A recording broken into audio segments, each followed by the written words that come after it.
Tingnan nyo itong Prince Habibi na yan. Binablock ko siya kasi I don't want him to disturb me here in my social media account.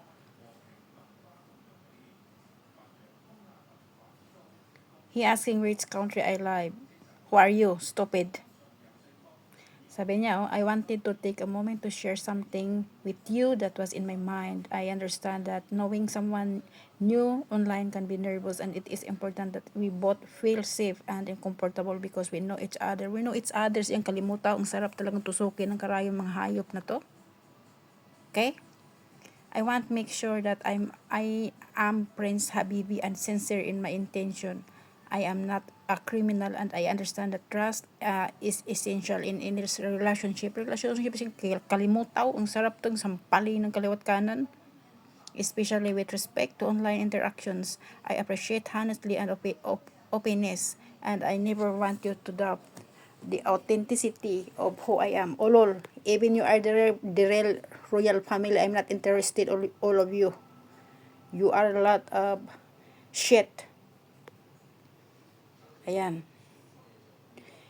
So many women still until now still fall. They are believing this kind of lies all over in social media. Anyway, I already cut off the imposter Prince Hamdan Fasa last year, 2023, because I know that they are all scammers. So this is it. So naligaw lang ito, guys. Anyway, no one can send any messages to me. Only 2 person, same Prince Habibi. So take a look. I want to share the other one. Nasaan na yung isa? Ayan. So this is it.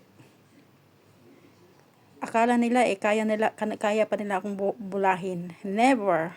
Even you kneel 1 week or 1 month, you kneel for my photo to pray, to gain my trust. Never. You are all demons. I hate all of you. Okay? Go to hell with your Lord demons. So this is it.